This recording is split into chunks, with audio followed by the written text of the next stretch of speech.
All right, hello guys, and welcome back to another episode of the Civic Mandate. I'm, of course, your host, Elijah, and I'm so excited to get into today's episode. Stick around towards the end because obviously I haven't been posting very much. It's been very limited, and there are some very good reasons for that, which I'll be explaining at the end of this episode. So many big projects I'm working on right now, you guys. Genuinely super exciting time. I would love it if you guys would stick around so I can tell you all about it. And we have lots of good episodes in the works coming up very soon. So make sure to stick around. We're going to talk all about that at the end of this episode. But today, we're going to be talking about the Crusades. So, of course, I've done a few episodes on the Crusades. One of my projects I'm working on right now involves the Crusades. And personally, I have debated the Crusades many times and defended them and talked about how they're a justified action of the Christian West defending themselves against the Muslim East. More like 500 years of unanswered expansion by the Muslims into Christian territories after the fall of Rome. And then the Crusades happened, and it was a continuation of a defensive war. So what we're going to be specifically looking at today is this kind of little this PDF made by Real Crusades History. I'll provide a link to his channel, and I'll probably tag him in the video too. But you guys should definitely check out that channel. They do a ton of good stuff, and they provide a ton of good resources for the Crusades, lots of stuff like that. But yeah, so this is How to Defend the Crusades by Real Crusades History. Like I said, great channel. Go check them out. So we're going to go through this, and then I'm going to give you guys my thoughts as we go through, and I hope this is helpful. I hope it makes sense to you guys, and you're able to use it when you are defending the Crusades. I know it's kind of funny because I have used a lot of these similar arguments before, and this is just, it's so concise, and I wanted to go through it. Maybe I disagree with some of this. I haven't read through the whole thing completely, but I know generally I agree with this. I like this guy's content. So we're going to go through it, and I'm going to review it. So starting off, we're going to get into the first page. So it says, not perfect men, not perfect wars, but a real defense of Christendom. So I did talk about this in one of my episodes about how you don't have to make the case for the Crusades being like a completely perfect and moral act. That's not necessary when making the case for the Crusades because war is messy. War is almost never moral. There are always immoral things done in war. Not perfect wars, but a real defense of Christendom. Yes, this was a defense of the West. And as we talked about in our episodes, it was incredibly justified. This guide gives you a measured defense of the Crusades, what they were, why they were preached, and how medieval Christians understood them through just war and duty to defend. So Colton, if you guys have been with me for a while, you remember Colton. He came on, I interviewed him. He's the CEO of Credenzio Studios. We talked about this, the belief that the Crusaders had in religious absolution, in retaking the Holy Land. Like, this was duty to their Christ, duty to their God, and a duty to defend their fellow Christians who were suffering under Islamic rule. So it says, you'll learn to answer Christianity is pacifist, it was unprovoked, you're glorifying violence, it's all propaganda. This is well made. I love the artwork. The artwork's really nice. I don't know if it's original or not. It probably is. Real Crusades History does a lot of good stuff with the artwork, but I just want to say, really well made. I wish I had that sort of skill. Okay, the 3-sentence defense. Dude, this is cool. Okay. The defense. 1. The Crusades began as a response to centuries of military expansion into formerly Christian lands and to appeals for aid from the Eastern Christians. Yeah, this is good. I have found this to be the argument that no one has a response to when you say, yeah, look, you have literally like centuries of Muslim expansion into Christian territories, the oppression of Christians. They're basically taking Christian culture, uprooting it, and planting in the Muslim faith forcibly. And this is constantly happening throughout the Mediterranean, formerly Roman lands. And for a while, the West is way too focused inwardly, fighting each other to actually defend themselves and defend each other from this threat. And then of course, in the end, they do unite to aid the Eastern Christians who are facing so much pressure in Anatolia. The Byzantines are constant. I mean, they get a good emperor who would fix things, and then they get a bad emperor who make everything worse again. And So yes, you do see them uniting here. But this was a response. It's something you always have to frame it this way, because a lot of times what people like to do when they're trying to have an agenda is they try to talk about the Crusades in isolation without actually talking about what happened before the Crusades. Why did the Crusades happen? Well, it was because of this expansion that was happening under Islamic rule. So, great argument right here. Let's see what their next sentence is. It says, medieval Christians understood crusading through just war reasoning. Yes, defense, protection of pilgrims, and recovery of sacred sites. So what he's saying is, whatever it looked like in practice. Like, we can argue about what it looked like in practice, but in terms of what the Crusaders, the medieval Christians, understood it as, they understood it through just war reasoning, which just war theory is a very interesting thing I want to get into, and I want to talk about one of our episodes soon, but there is a very interesting Christian case for just war. Defense of the West, defense of their kingdoms, protection of pilgrims, and recovery of sacred sites. These sacred sites meant so much, and you had the Muslims coming in and just completely destroying the sites, building mosques on top of Christian holy sites. It made the medieval Christians' blood boil.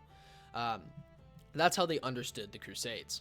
All right, third, even if you condemn specific actions, like I didn't know this, but apparently a lot of cannibalism was practiced in the Crusades, which is crazy. Obviously, bad things happened in the Crusades, bad things happened in all wars on all sides, and some were condemned then too. It doesn't erase the movement's core rationale. Exactly. You can point to bad things in any war. Like, I guess a classic example is talking about how the Allies did horrible things, like firebombing Dresden and dropping the atomic bombs on Japan, things like that. You can make cases for all sides doing bad things, but the core rationale was, we're trying to retake Christian lands, help the Christian pilgrims. That was what they thought. So certain things, yes, certain bad things happened, but as a whole, this was the intent behind it. So 100% love this. Great 3-sentence defense. It's awesome. Translation: not perfect people, not perfect wars, but not unprovoked genocide either. 100%. Look, it's so important when you argue for the Crusades that you don't try to make the claim that Christianity, that the Crusades were a perfect Christian war. No war is perfect, so no war can be Christian. And nor is any person perfect. If you are Christian, you believe that. So obviously that would be a very hard claim to support, and really is not, you can't substantiate that claim. And of course, it's not even a genocide. I don't know where all this comes from. The genocide stuff is crazy. Debate tip: make your opponent define which crusade, which year, and which theater. The Crusades is not a single event. That is so true, though, because the Crusades, they were all very different. Obviously, the Second Crusade barely made it. The Second Crusade was a failure. And then you had, like, of course, I think it went up until, like, the 11th Crusade, and they were in, like, Egypt or something, and, like, it got off track very quickly. But make them talk about which crusade specifically, which event, what are you talking about, like, who was involved. That's always good, because a lot of people don't know that. They oversimplify, they know generalizations, and they're not able to make the whole case. So 100% love this. Let's see what's next. What the Crusades were. If you define it right, you win half the argument. A crusade is a papally authorized armed expedition preached publicly with spiritual incentives tied to taking the cross. So yes, the Crusades were wars. Also, yes, they were framed as penitential, sacrificial acts closer to the dangerous armed pilgrimage than a normal land grab campaign. Okay, so I think what it's saying here is just force them to define what a crusade is. This sounds about right. Okay, let's see here. Use this distinction. Just war is force morally permitted. Holy war, is it spiritually meaningful? Crusade, the medieval blend of both categories in Latin Christianity. Yeah, so this is something you do have to remember. Obviously, medieval Christianity is quite different from modern Christianity in many ways, at least in the way that we look at the role of the state and the role of the church. So a combination of just war and holy war creates a crusade. So yeah, good distinction, good definition for sure. Call it a war, and don't presume it's only about loot. Yeah, I mean, some people went on the crusade for loot 100%. Like, yeah, there were some people who literally uprooted and left, but also they obviously didn't know what they were getting into, because when they got to the Crusades, they were given a piece of like dusty, dry land, and no one really got richer. Actually, most people sold off their lands and became way poorer when they went on the Crusades. So it was not some like lucrative adventure by any means. The four most common attacks. This is good. Well, they misspelled attack. That's crazy. Attack number 1. Christianity is pacifist. Thereby, the Crusades are anti-Jesus. The reply is, historically, Christianity permitted force under moral limits, authority, just cause, right intention. The debate is of whether crusading met these limits, not whether force is always forbidden. Yes, so this is good. I'm not going to get into the theological aspect of it, because that's just not the extent of this channel, although that's something I have a major interest in, so perhaps at some point we will. But historically speaking, this is true. Christianity, the institution of Christianity, definitely had laws and rules about just cause, right intention. A just war existed in the Christian moral framework, for sure. The debate is whether crusading met those limits, not whether force is always forbidden. Yeah, force was not always forbidden in the Christian sphere there. It was unprovoked aggression against peaceful Muslims. I love this one. This one's so funny, so easy to refute. That's a modern oversimplification. Yeah. The First Crusade was preached as an aid to Eastern Christians, the protection of pilgrims, recovery of sacred sites, in the context of earlier conquests and ongoing frontier conflicts. Yeah, this is so true. I love this response, actually, because this is talking about what it was actually preached as, not even getting into what it was in practice. Like, yeah, 100%. When people are going into it knowing that they're protecting their Eastern Christian brothers, protecting pilgrims who made pilgrimages to these holy sites there, and of course stopping the desecration of the holy sites in the Holy Land. So 100%, no, this was an ongoing conflict. It's something you always got to push them on. Like, this was real. This was happening, and it's been happening for centuries. Attack number 3. This is propaganda. You're biased. Everyone has a lens that tests his sources, chronicles, letters, sermons, and modern scholarship. Critique specifics. Don't dismiss the whole topic with a label. So true. Something I see so commonly in modern politics, modern history, is that people are so easy to call you racist, to call you homophobic, to call you,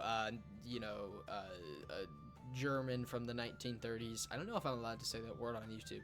I guess we'll figure it out. You can probably say Nazi. Yeah, I'm gonna say Nazi. They're so quick to just immediately label you, put you in a group without actually hearing out your argument. So that's what he's saying, and that's why I like what he's saying earlier up here about, like, they'll point to specific events and then dismiss the whole thing. Major issue there, and I mean, that is where you just get a major issue of just not even paying attention to the content of what you're saying. You're going through life at a bird's eye view, and that's just not a good way. You're not grounded in reality. Attack number 4, you're glorifying violence. Oh, this is... Defending a historical rationale isn't celebrating killing. You can argue just cause while still condemning atrocities in excess. Yeah, that's so true, especially in our modern world, where for some reason we're inclined to think that any war that is, well, especially when it's a Christian war too, especially when we're like trying to defend Christians. Oh, you're celebrating killing, when that's a very, very modern interpretation of war, 100%, like a modern ideology. But yeah, no, you're not glorifying violence by defending rationale behind a war, 100%. Don't get trapped. Yeah, people are really slick with this, and they know their talking points, so you gotta be careful. The don't get trapped rules, how to keep credibility in hostile conversations, and these can get very hostile. If you guys have ever had a debate about the Crusades, people have very strong opinions. Rule number 1, separate principle from practice. Defend the rationale without excusing every action. 100%, just like they were talking about back there. Like, the principle, the reason that people were going there is far different than what actually happened in practice in some certain cases. Don't overclaim. So true. If you don't know what happened, guys, just keep your mouth shut. You're just digging yourself a deeper hole. Let me check my sources. Perfectly fine thing to say in a debate. You might get dogged on a little, but also, that's when you can call them out on it when they do it themselves. So defined terms is always a good one because there are so many buzzwords and like hot words that people use. And if you can get them to define colonialism, genocide, holy war, those are all good ones. I mean, even like get them to define Crusades, get them to define Christianity, get them to define what a peaceful civilization is. And don't let them just use their modern framing. So 100%. Use primary sources is always good, and that's always how you can just destroy someone in an argument. Pope Urban II from the Council of Claremont. Yeah, I don't know this one, and I know the Gesta Francorium. Of course, guys, subscribe to Real Crusades History. Makes some great stuff. I love it. So, yeah, that's about it. I just want to say I love this artwork. This artwork's so good. Yeah, so that is the How to Defend the Crusades by Real Crusades History. Just want to say round of applause. Good stuff. I love the artwork. I love the arguments. Really well made. And I'm going to be doing an episode on, I already recorded it, but I will be having an episode on the Crusades very soon also. So keep an eye out for that, guys. But that is actually bringing us straight into some other stuff that we need to talk about. So I've been working on a major project lately, something pretty cool. I'm not allowed to tell you guys about it yet until it comes out. I just want to say you guys are going to love this. You guys are going to enjoy it so much. It's probably going to be out before the end of the month, most likely. I'll be releasing an update video on all of the updates for my channel very, very soon. But I swear to you guys, new videos are coming. So many new projects. I'm bringing new people onto the team. We have so much new stuff we're going to be doing. So keep an eye out. Update video will be dropping probably before the end of this month, which is fire, and I cannot wait. So, guys, subscribe, like the video, of course, comment, and share. Guys, tell me, did you find this helpful? Did you think that Real Crusades History did a good job with this PDF and this little booklet? I think he did a good job, but I might be completely wrong. I know you guys love to talk about how wrong I am on my episodes. So, I'm kidding. I love you guys. So, hope you guys have a great day, and God bless.